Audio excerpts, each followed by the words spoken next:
एक आदमी को हमने आते हुए देखा, वो बहुत ही ज़्यादा सफ़ेद कपड़े पहने हुए था। शदीद बयाज़ सयाब, कपड़े बहुत ज़्यादा सफ़ेद थे। व शदीद सवाद शार, बाल बहुत ज़्यादा काले थे। ला युरा अलैहि असरु सफ़र, कपड़े इतने चमक रहे थे कि ऐसा नहीं लग रहा था कि यह आदमी सफ़र से आया है। ये बुनियादी चीज़ें आज भी एक हैं, शक्लें सिर्फ बिगड़ी हुई दिखाई देती हैं।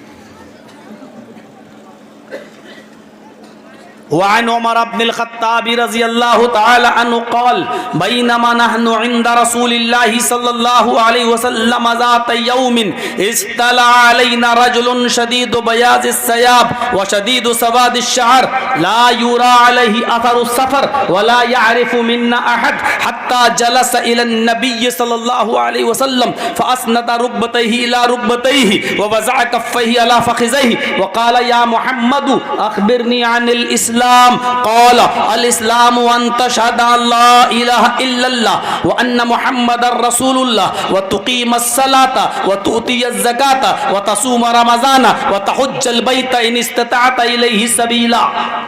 रवाहुल बुखारी फ़ी किताब तौहीद व रवाहु मुस्लिम फ़ी किताब ईमान। इस हदीस को इमाम बुखारी किताब तौहीद में और इमाम मुस्लिम किताब ईमान में लाए हैं। इस हदीस को हदीस जिब्रील के नाम से याद किया जाता है। मेरे भाइयों, हज़रत उमर फ़ारूक रज़ियल्लाहु ताला अन्हु अल्लाह के नबी सल्लल्लाहु अलैहि वसल्लम के बारे में बताते हैं कि हम लोग नबी की महफिल में बैठे हुए थे, चंद सहाबा नबी के साथ बैठे हुए थे कि अचानक हमने एक शख्स को आते हुए देखा। इस्तला अलैना रजुलुन शदीदु बयाज़िस सयाब, एक आदमी को हमने आते हुए देखा, वो बहुत ही ज़्यादा सफ़ेद कपड़े पहने हुए था। शदीदु बयाज़िस सयाब, कपड़े बहुत ज़्यादा सफ़ेद थे। व शदीद सवाद शार, बाल बहुत ज़्यादा काले थे। ला युरा अलैहि असरु सफ़र, कपड़े इतने चमक रहे थे कि ऐसा नहीं लग रहा था कि यह आदमी सफ़र से आया है। ऐसा लगता था जैसे यहीं कहीं से आया है, यहीं कहीं का रहने वाला है। लेकिन वो यहाँ कहीं का रहने वाला भी नहीं था, क्योंकि अगर आसपास का कहीं रहने वाला होता तो हमने ज़िंदगी में उसको कभी देखा होता, लेकिन हमने कभी देखा नहीं। इसलिए वला यारिफु मिन्ना अहद, हम में से कोई उसको पहचानता भी नहीं था कि ये कौन है। आसपास का भी नहीं था और दूर से भी नहीं दिखाई दे रहा था कि दूर से आया हो, क्योंकि दूर से आने वाला मुसाफिर परागंदा हाल होता है, चेहरे पे मिट्टी होती है, बाल बिखरे होते हैं, कपड़े गंदे होते हैं, धूल मिट्टी होती है, लेकिन उसके कपड़े चमक रहे हैं, इसलिए मुसाफिर भी नहीं लग रहा था। अगर मुसाफिर नहीं तो हमारे गांव का बस्ती का होगा, लेकिन हमारी बस्ती का भी नहीं था। अगर बस्ती का होता तो कोई पहचानता, हम में से कोई पहचान भी नहीं रहा था। हत्ता जलस इला नबी सल्लल्लाहु अलैहि वसल्लम, वो आया और नबी अकरम के पास आकर बैठ गया। फअस्नद रुकबतैहि इला रुकबतैहि, नबी अकरम के घुटनों से अपने घुटने मिला दिए।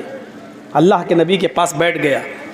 हम लोग अत्तहियात में बैठते हैं ना, ऐसे ही अल्लाह के नबी बैठे थे और ये आया और ऐसे ही बैठ गया, अपने घुटने अल्लाह के नबी के घुटने से मिला दिया।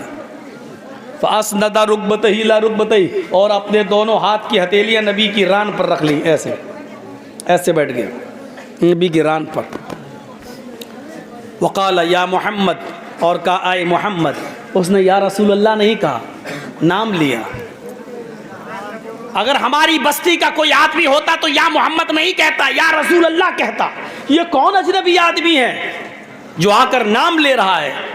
क़ाल या मोहम्मदु, आए मोहम्मद, अख़बिरनी अनिल इस्लाम, हमें इस्लाम के बारे में बताइए कि इस्लाम किसे कहते हैं। क़ाल, तो अल्लाह के नबी ने फरमाया, इस्लाम के बारे में जानना चाहते हो? कि हाँ। कहा अल इस्लामु अन तुमिना, अल इस्लामु अन तशहद अल्ला इलाहा इल्लल्लाह, इस्लाम यह है कि तुम अल्लाह के अलावा किसी और को माबूद न मानो, इस बात की गवाही दो कि अल्लाह के अलावा कोई माबूद नहीं, व अन्न मुहम्मद रसूलुल्लाह, और इस बात की गवाही दो कि मोहम्मद अल्लाह के रसूल हैं। व तुकीमस सला, पांचों वक्त की नमाज पाबंदी के साथ कायम करो।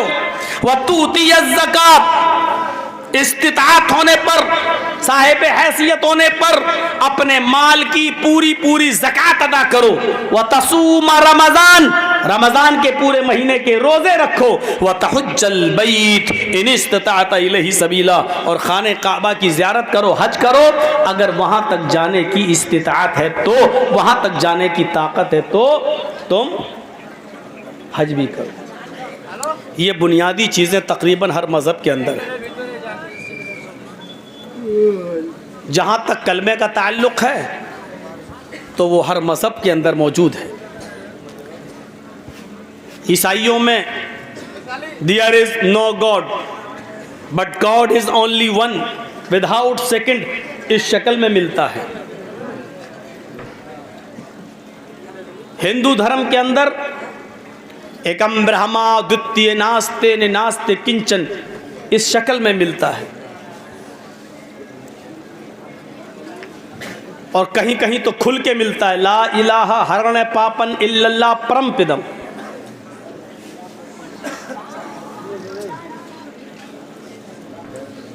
और जहाँ तक मोहम्मद रसूलुल्लाह का ताल्लुक़ है, वो अन्ना मोहम्मद रसूलुल्लाह, और मोहम्मद को अल्लाह का रसूल मानो, तो दुनिया में कोई मज़हब ऐसा नहीं है। आज भी रात के 1:13 हो चुके हैं मेरी घड़ी में, और अब 26 के बजाय ये 27 नवंबर शुरू हो चुका है। इस रात के 1:13 पर भी दुनिया में 27 नवंबर की इस रात में जो आपके यहाँ जलसा 26 नवंबर को मुनक्किद किया गया है, लेकिन 12 बजे के बाद रात का टाइम चेंज हुआ, इसलिए मैं 27 तारीख बोल रहा हूँ। 27 तारीख रात के 1:13 पर भी दुनिया में कोई धर्म, कोई मज़हब ऐसा नहीं है जिस मज़हब और जिस धर्म के अंदर मोहम्मद रसूलुल्लाह का नाम मौजूद न हो। और तुक़ीमस्सलाह, जहाँ तक नमाज का ताल्लुक़ है तो मूसा अलैहिस्सलातु वस्सलाम आज भी यहूदी नमाज पढ़ते हैं, आज भी ईसाई नमाज पढ़ते हैं। जिनको किताब दी गई है आज भी वो नमाज पढ़ रहे हैं। ये अलग बात है कि 2 ही टाइम की पढ़ रहे हैं, लेकिन पढ़ रहे हैं। ये अलग बात है कि एक रकात में वो कितने रुकू कर रहे हैं और कितने सजदे कर रहे हैं, लेकिन नमाज उनके यहाँ आज भी है। कुरान कहता है मूसा अलैहिस्सलातु वस्सलाम ने अपनी कौम से कहा भी था, औसानी बिस्सलाह, मुझे नमाज पढ़ने का हुक्म दिया गया है। ईसा अलैहिस्सलाम ने भी कहा कि मेरे ऊपर नमाज फर्ज की गई है।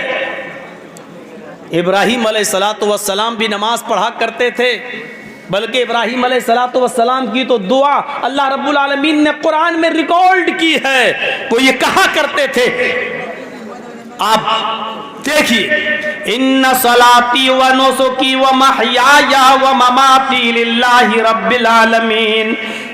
इन्ना सलाती, मेरी नमाज, व नुसुकी, और मेरी कुर्बानी, व महयाया, और मेरी जिंदगी, व ममाती, और मेरी मौत, लिल्लाहि रब्बिल आलमीन, अल्लाह रब्बुल आलमीन के लिए है।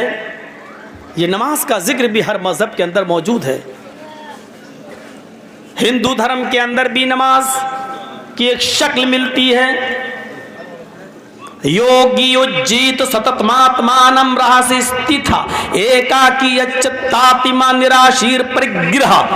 श्रीमद् भागवत गीता अध्याय 6 मंत्र नंबर 10। जब तुम ईश्वर की पूजा करने के लिए खड़े हो तो पूरे शरीर का योग कर लो, पूरे शरीर की एक्सरसाइज कर लो, पूरे शरीर को झुका लो। ये शक्लो सूरत सिर्फ नमाज में होती है। अल्लाहू अकबर कहकर ऊपर नियत बांधो, खड़े हो, खड़े होकर एक्सरसाइज, अल्लाहू अकबर कहकर रुकू में जाओ। रीढ़ की हड्डी और पीठ इतनी सीधी हो जाए कि पानी का भरा हुआ बर्तन भी अगर आपकी पीठ पर रखा जाए तो गिरने न पाए। ये आपकी कमर की एक्सरसाइज। और सजदे में जब आप जाते हैं और पैरों की उंगलियां जमीन पर जब आप मोड़ते हैं और उनको किबले की तरफ करते हैं तो पैरों की उंगलियों से जो नसें खिंचती हैं वो आपकी रीढ़ की हड्डी, और रीढ़ की हड्डी से खिंचते हुए वो दिमाग तक आती है, और खून का सर्कुलेशन पूरी दिमाग तक पहुंच जाता है जब आप सजदे में जाते हैं। इसीलिए अल्लाह के नबी फरमाते हैं सजदे को ज्यादा लंबा किया करो, क्योंकि बंदा अल्लाह के सबसे ज्यादा करीब तब होता है जब वो सजदे में होता है। सजदे को लंबा करने का हुक्म है। और लंबा करने का एक फायदा यह है कि पूरा दिन जो हम और आप खड़े रहते हैं, चलते फिरते रहते हैं, काम करते रहते हैं, तो खून का सर्कुलेशन, खून का दौरान हमारे दिमाग तक उतना नहीं पहुंच पाता जितना हमारे दिमाग की नसों और रगों को ब्लड की ज़रूरत पड़ती है, उतना नहीं पहुंच पाता। इसलिए जब हम सजदा करेंगे और लंबा सजदा करेंगे तो खून का दौरान और खून का सर्कुलेशन दिमाग की एक एक रग तक पहुंच जाएगा। डॉक्टर मोरिस बुकाय कहते हैं कि जो आदमी 5 वक्त का नमाजी हो और सजदा लंबा करता हो, अमेरिका का बहुत बड़ा डॉक्टर, वो लिखता है कि जो आदमी इस्लाम के मुताबिक सजदा करने वाला बन जाए, ऐसे शख्स को ब्रेन हेमरेज की बीमारी नहीं हो सकती है, इसके दिमाग की नस नहीं फट सकती है। नमाज पूरी एक एक्सरसाइज है। अगर आप 5 वक्त के नमाजी बन जाएं और नमाज उस तरीके पे पढ़ें जिस तरीके से अल्लाह के नबी ने कहा है और बताया है, तो आपको ये फर्जी एक्सरसाइज सिखाने वालों की ज़रूरत नहीं पड़ेगी। नाम नहीं लूँगा।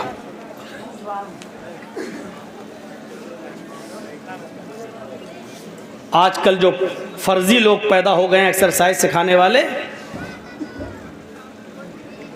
इनकी ज़रूरत नहीं पड़ेगी अगर आप नमाज को नबी के तरीक़े के मुताबिक पढ़ने लगे तो नमाज का जिक्र भी मौजूद है। ज़कात दुनिया के हर धर्म, हर मजहब के अंदर, हिंदू धर्म